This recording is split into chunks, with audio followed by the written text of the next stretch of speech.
Welcome back to another videos. Join us for the latest news, insights, and updates on the Iraqi dinar.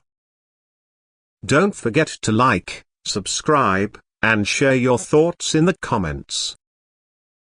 Let's explore the world of the Iraqi dinar together. The complex political and economic environment in Iraq, particularly focusing on the impact of monetary reform and changes in the financial system, including the control over currency exchange, central bank operations, and auctions. It suggests that the political elite, particularly in parliament, had been accustomed to a system where they could personally benefit from these financial mechanisms, a practice known as profiteering. However, with the reforms and changes to the currency and economic structures, they are losing the ability to profit in this manner, which is causing frustration and anger within the political ranks. The paragraph also alludes to political figures, particularly those who have held significant power, being forced to either adapt to the new reality or leave the political scene altogether, symbolized by the departure of influential figures such as Muqtada al-Sadr. For decades, the Central Bank of Iraq, CBI, controlled key financial functions, including managing the country's foreign currency reserves and regulating the exchange rate of the Iraqi dinar. One of the most significant avenues for corruption and profiteering was through the CBI's currency auctions. In these auctions, the CBI would sell foreign currency to commercial banks, who in turn could buy and sell it to businesses and individuals. The difference between the official exchange rate and the black market rate often allowed politicians, businessmen, and certain elite individuals to profit handsomely from currency manipulation, with little to no oversight. However, the recent wave of financial reforms and efforts by the Iraqi government and central bank to modernize the country's monetary policy and internationalize the currency have threatened this system. The IMF has played a significant role in encouraging Iraq to adopt more transparent financial practices, and this has led to increased scrutiny of the currency exchange mechanisms. The central bank has been moving toward a more controlled and regulated foreign exchange system, reducing the scope for illicit profits through currency manipulation. One of the main objectives of these reforms is to stabilize the economy, curb inflation, and improve Iraq's financial standing on the global stage. As a result, the political landscape in Iraq has been marked by division. On one hand, there are those politicians who recognize the need to adapt to the changing environment and work within the new framework of reforms. These individuals understand that the old system of profiteering is no longer sustainable and that in order to preserve their positions and influence, they must align with the broader goals of financial stabilization and modernization. These figures are likely to work with the central bank and other reform-minded officials to ensure the success of the new policies. On the other hand, there are politicians who are unwilling to relinquish the power and wealth they gained through profiteering.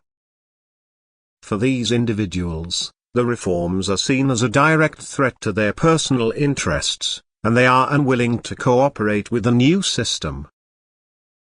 These politicians are often characterized as stubborn, clinging to outdated methods and resisting the changes that are taking place in the country.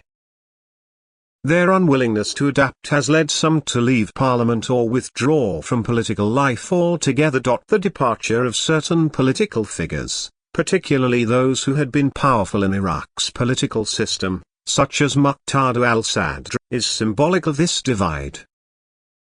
Sadr, a prominent Iraqi cleric and political leader, has been a controversial figure in Iraqi politics for many years. His political movement, which is supported by a significant portion of the Iraqi population, has often been at odds with the establishment. Sadr has previously been a vocal critic of corruption within the government and the influence of foreign powers in Iraq's politics. As the financial reforms take hold and the old system of profiteering crumbles, figures like Sadr, who have built their influence on challenging the status quo, may find themselves marginalized or forced to reconsider their role in the new political reality. The situation in Iraq's parliament reflects a broader trend in the Middle East, where political systems that were once built on patronage, corruption, and control over economic resources are being challenged by calls for greater transparency, accountability, and reform.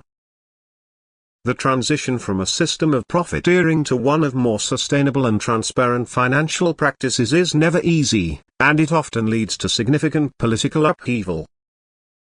In Iraq's case, this upheaval is evident in the frustration of politicians who realize that they no longer have the same ability to profit from the country's financial system. In conclusion, the paragraph you provided offers a snapshot of the political and economic challenges facing Iraq as it navigates a period of significant change. The transition away from a system of currency manipulation and profiteering to one of greater financial transparency and reform has created tension and division within Parliament, as politicians who were once able to profit from the system find themselves losing their grip on power. While some have chosen to work with the new reality, others are resisting the changes and leaving the political scene altogether. The question of how Iraq will balance these competing forces and whether the reforms will ultimately succeed in transforming the country's financial system remains to be seen, but it is clear that the country is at a crossroads in its political and economic development. Thanks for watching Iraqi Dinar. Don't forget to subscribe, hit the bell icon, and share our videos. Your support keeps our channel going. Stay curious, and see you in the next one.